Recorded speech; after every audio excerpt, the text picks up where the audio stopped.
Hello and welcome to our course all about key principles of the subconscious mind and of emotional mastery. This course will be excellent for you if you've ever been in a position where you felt like you were self-sabotaging and you knew that you were in a space where you kept self-sabotaging, kept going through these patterns, you knew better, and yet you kept repeating the cycle. Or if you've ever been in a relationship where you felt like you were pushing somebody away even though you didn't want to. Or if you've ever been in a position in your life where you wanted to achieve a goal so badly, but you just felt stuck and you felt this push-pull sort of resistance in your life where you just feel in a rut. All of this has to do with your subconscious mind. And the conscious mind cannot outwill or overpower the subconscious mind. So you might have a goal that you really want to move towards in your life, but you might have subconscious programs that are holding you back. You might have this position in your life where you really love someone, really care for somebody, and yet you're pushing them away because you've got subconscious fears that are really alive and driving your behavior. Or you may have a conscious pattern or task or something you want to move towards, but your subconscious keeps pulling you back in. And the subconscious mind has a certain language, a certain way that it works. We can't just want to change in our life. We actually need to know how to reprogram using the language and the tools that the subconscious mind plays by. Because the conscious mind, while it can't outwill or overpower the subconscious mind, it can figure out the programs of the subconscious mind and use key principles and tools to actually reprogram those limitations. So throughout this course, you'll learn the foundation you need to understand your subconscious mind, how it works, and the key concepts you can use to really make sure you get to hack the system and speed up your growth, your change, anything that you want to transform. When you target it at the subconscious level, it becomes so much easier to create change in a frictionless way. Now, what you'll see throughout the school here at PDS is all of the school is personal development, whether it's in your relationships, whether it's in your friendships, whether it's in your workplace, your relationship to money, your physical health and well-being. All of the school is personal development for the subconscious mind. Every single course is positioned in a way that helps you target your subconscious programs so that you can actually create major transformation. And your subconscious mind is largely responsible for your emotional state. So what we're going to cover here today are some core concepts, including 12 key principles that you need to understand about how the subconscious mind really works. Then we're going to talk a little bit about how to master your emotional state by understanding subconscious programs that might be creating a lack of fulfillment in your life. And then we're going to start with some early reprogramming tools that will help you learn how to actually start shifting these programs and reprogramming for things that you want to have there as beneficial programs in your life instead. This is also a great refresher course, a great thing to come back to if you've been doing a lot of your journey and you've become much more secure and you really want to just come back and maintain. This is a fantastic course for those purposes as well. So what you'll see here is in the next module, we're going to do a deep dive into 12 key principles of the subconscious mind that you don't want to miss, because this will help you really understand yourself, your behavior, and what it takes to create transformation, and also why a lot of the things in your life may be holding you back.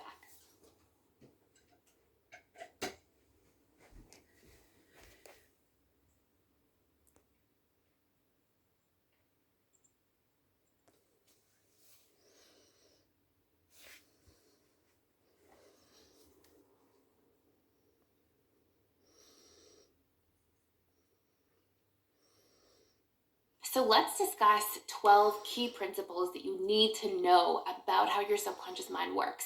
It's so interesting because we live so much of our lives and so many of our decisions, our feelings, our behaviors, our actions are driven by our mind and our mind's choices.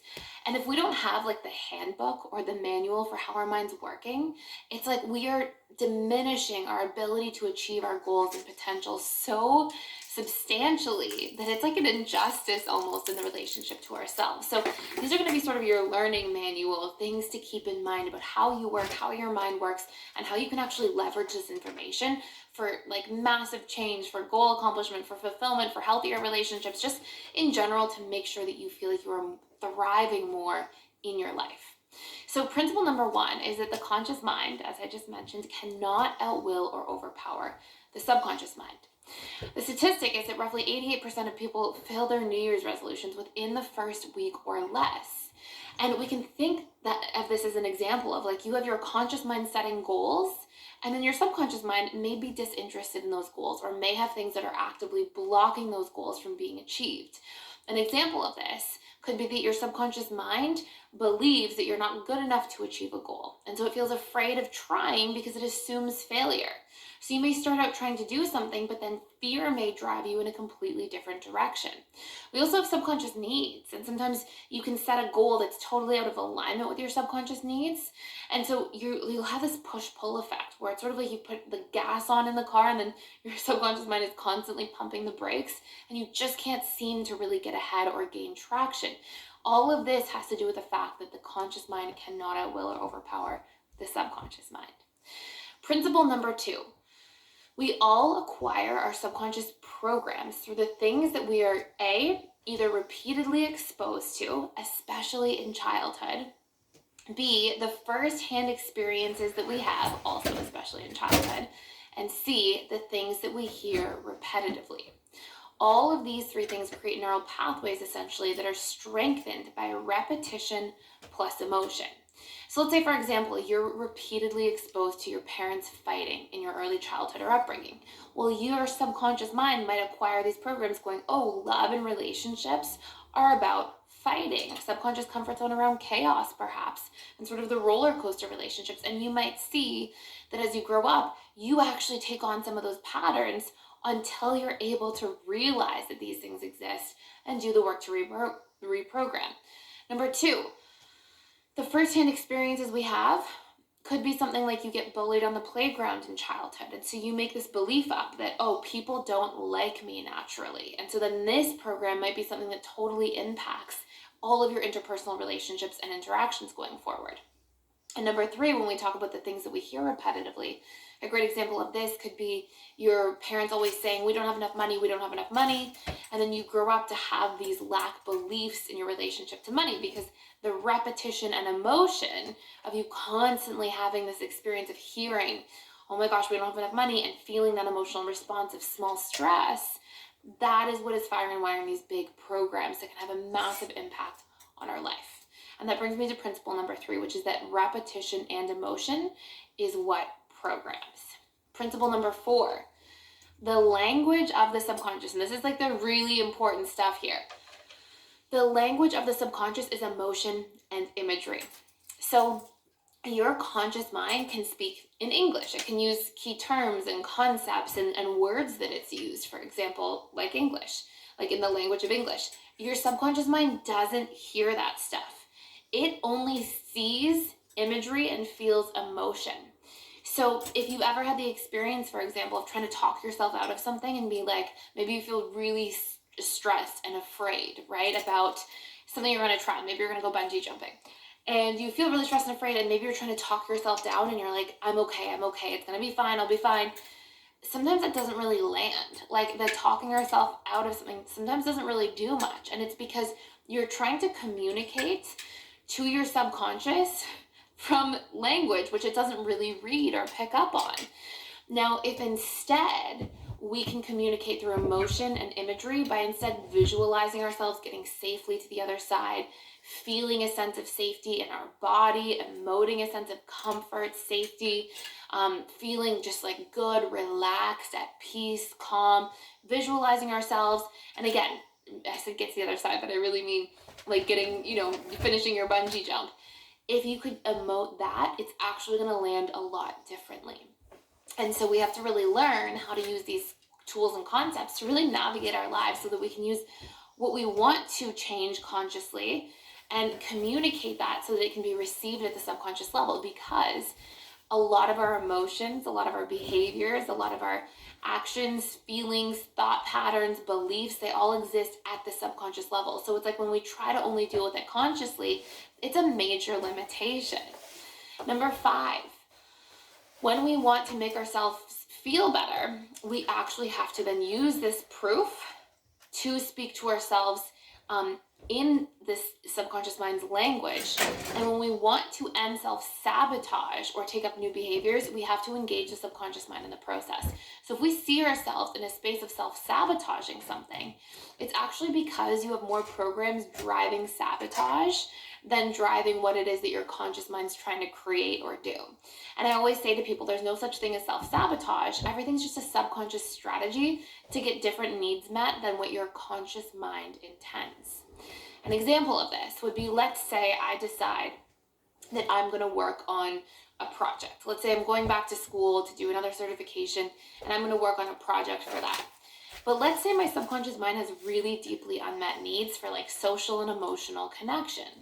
What I might find is that when I have to do a project, or when I have to, do something that's a task related to school and the certification, my subconscious mind might be pulling me in a totally different direction. I might be really restless, I might be procrastinating, I might be self-sabotaging, and I may be in a position where I'm feeling pulled in a different direction totally. Now, if I can tune into that and figure out what direction I'm being pulled in and why, I can actually identify those needs and overlap that with my conscious mind's task. Don't worry about this too much right now. We've got a full course just on this, which is our self-sabotage and procrastination course, overcoming them and reprogramming them. But let's just say, for example, if I realize, you know what, my mind's pulling me towards social outings and social events. I keep trying to watch YouTube videos that have to do with social things. I keep visualizing, imagining myself doing social things, and I'm procrastinating, and I'm just craving to go out and hang out with people. Well, then what's happening is I can realize that, and I can be okay, how can I overlap these two things? How can I start doing social things while studying? So maybe I put together a group study session. Maybe I go to a cafe to do the work that I have to do, so I can just get that feeling of being around people. When we overlap our conscious mind with our subconscious mind's needs, all of a sudden we get into a position where we can start crushing things that we were stuck on. So it's a really powerful tool to be able to identify what's going on at the subconscious level and then link up with it, so that we don't have this push-pull situation. Instead, we're seamlessly moving things together. Now, again, don't worry too much about that right now. We literally have the entire course about reprogramming self-sabotage and procrastination. For now, I just want you to understand this principle of that push-pull dynamic and why we end up procrastinating or self-sabotaging. And principle number 6, before I give you the next 6 exciting principles in the next module, is that we can use repetition and emotion to reprogram. And usually when we use repetition plus emotion, these programs start to really take profound hold within 21 days. So even if you've had a core belief about yourself that you acquired at 5 years old in kindergarten because of a terrible experience that happened one day at school, if you've had this belief for years, for decades, that says, I'm not good enough and people dislike me, you can actually isolate these beliefs, and within 21 days of using repetition and emotion, which will give you specific tools in this course for how to do this today, you can actually transform that program altogether. You can actually create major changes so that you're no longer living your life assuming that that's the case, feeling that way on a regular basis, limited and afraid in your actions and behaviors that might have been really plaguing you for so long. And we can actually release these different things. This is really powerful for things like, lack beliefs around money, failure beliefs when we want to start a new career, we want to make a career change in life, or just things in general. If we feel like we're unlovable, unworthy, that boundaries, having boundaries will make us a burden to other people, we're not deserving of love or connection, these beliefs that can really, these abandonment beliefs that we can carry for so long, we can create massive change around. So stay tuned and jump into the next module with me, where I'll take you through the next 6 key principles. And take a moment right now and just write down anything that really stuck out to you, or just take a mental note even of wow, these are some things I can see myself really utilizing for some of the limitations that I currently see showing up in my life. And I'll see you in the next module.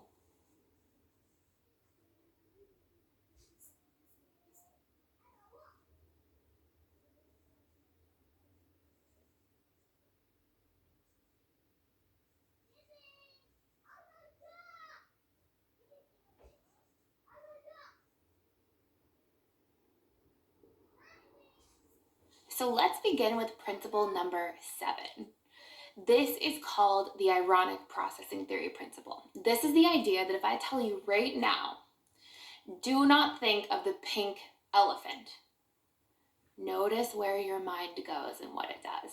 It probably pictures an image of a pink elephant, right? And the idea here is that when you tell your subconscious the no's, the nots, do not do this, do not, your subconscious mind really has a hard time reading language. It's back to that point where it's like it doesn't hear the language, it hears the image of what you're saying, thinking about, expressing, or feeling. And so your subconscious mind, when you're trying to reprogram, and we're going to talk a lot about this as we go through some reprogramming principles later in this course, your subconscious mind doesn't really hear the nots and the don'ts and the no's. So if you're trying to reprogram, for example, a belief that says, I am always sick. Maybe you're feeling like you're always getting sick. You're always worried about getting sick. And maybe you want to just feel a greater sense of like well-being in your life, and you want your like actions, behaviors, feelings, everything to line up with that. And you want to bring, obviously there's a lot to health as well, but like you want to bring your mind into the process to speed up your healing process, your well-being process. You don't want to tell yourself on a regular basis when you're doing reprogramming work, and we'll talk about the details of reprogramming tools later on, but you don't want to tell your subconscious mind, oh, I am not sick. You want to say, I am healthy. Okay, so you want to be able to reframe things in the positive and the opposite. And I don't want you to worry about all the details of everything right now, because I'm going to take you through step by step later in this course, how to do the reprogramming work, all that stuff. And keep in mind, you've got all these principles written in your workbook, but I just want you to sort of digest some of these concepts with me here and just like let them in kind of thing, and sort of see how they're working. So if we want to create change, we can't say, I don't have lack beliefs anymore around my relationship to money. You want to say, I feel abundant in my relationship to money. So you always want to be for the solution instead of against the problem. Number 8, there are no idle thoughts. This is a really, really important concept. Remember we said earlier, the subconscious mind is programmed through repetition plus emotion. Well, if we are repetitively thinking about how we're not good enough, not smart enough, not interesting enough throughout the course of the day, as long as those thoughts are eliciting an emotional response, which most of them are, you are going to be in a position where you're actually actively programming yourself throughout the day on autopilot. So we have to ask ourselves, what's our internal dialogue like in the relationship to ourselves? How do we talk to ourselves when we feel triggered, when we make a mistake? Are we just programming ourselves to further and further feel down, feel bad, feel not good? And if that's the case, we have to be able to start creating some change, okay? Principle number 9, and this is really important to recognize here. As we acquire beliefs, beliefs are a major source of what creates patterns of thought. So if I believe I'm not good enough, I'm going to have thoughts about how I'm not good enough in work, how I'm not good enough in my appearance, how I'm not good enough in school courses if I go back to school and take more courses.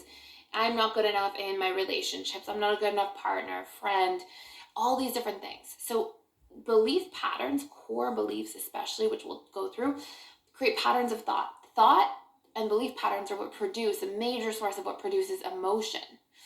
And emotion, neuroscience has proven that all of our emotions are driving our decisions and behaviors.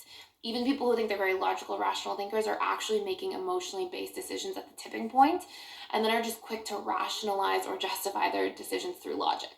So what we have here is essentially this. Whatever belief and thought programs we acquire from early on in life or childhood are driving the way we feel and are driving the actions and decisions we make in our lives.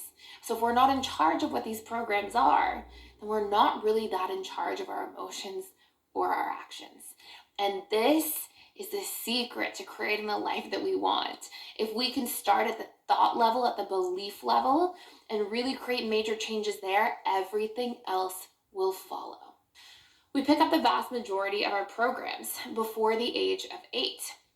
And then these create the perceptual filter we see the world through and the assumptions we often make.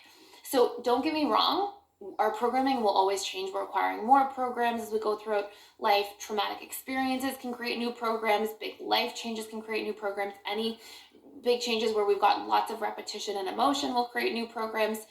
But the vast majority of like the system is built out because we are in a super suggestible state. We're basically open to being programmed.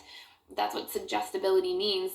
Um, very much so in the first 8 years of life. And this is why when we talk about things like attachment theory and relationships, our attachment styles have such a profound impact because we learn these rules, these programs for how to relate to other people at such an early age. And so when we try to dig in and work on reprogramming, a lot of it has to do with like isolating the way our childhood experiences impacted us and things like that, because this filter ends up really driving our assumptions and interpretations of events, and will ultimately create a lot of glass ceilings in our lives and even self-fulfilling prophecies. So for example here, you might see that you have this belief that you're not good enough, okay, that you acquired in childhood, perhaps because you had a critical parent. So the criticism of that parent was like the repetition of you feeling not good enough, okay? So lots of criticism coming at you, repetition creates an emotional response, you feeling not good about yourself. There is a program for I'm not good enough. And then what happens is if we believe that we're not good enough, think about what we just talked about, how that drives our emotions and our actions. A few things are bound to happen. Let's say we go in for a job interview. We might get really worried, like, oh, I'm not good enough for this job. I'm not good at interviews. I'm not smart enough. I'm not effective enough. And we may get into a position where we're so worried, feeling-wise, thought-wise, belief-wise, going into the interview, that acts as a glass ceiling. It totally disrupts our ability to perform to the degree that we could in that interview. Let's look at another version. Maybe we feel not good enough. We get so down on ourselves that we believe we're not even worthy of that job or that interview, so we don't even bother applying. So you can see here how these programs that we pick up at an early age drive so much of our decisions and actions and behaviors. And this takes me to our next principle, which is that the subconscious mind, this is very important, works very hard in life to maintain its comfort zone. And what I mean by this is that your subconscious mind, once it has its set of programs, it's not quick to change its programming. The reason is that your subconscious is really survival driven at the end of the day. It associates like familiarity, meaning like if I know what's coming and what's familiar, I'm more likely to be safe and I'm more likely to survive. So we can have a program that we've been carrying for years and years, a program about how we're not good enough. And we might have a lot of resistance to changing it and our subconscious will actually fight back a little bit to try to, no, I don't want to believe I'm good enough because then I'll just fail more and feel even worse about myself. So we'll have natural resistance, but all of these things can be taken care of. And we'll have some hacks that you can learn about later in this course today in terms of how to create change and not have to be limited by your subconscious need to maintain its comfort zone and its familiarity. But this is why you'll see, for example, a lot of people entering into the same types of relationships over and over again, having the same types of ways that they self-sabotage their life, having the same like things that are holding them back. It's because your subconscious is really working to keep what's familiar. And last but not least, your subconscious mind picks up to 1 billion bits per second of data, while your conscious mind picks up to 40 to 60 bits per second of data on average.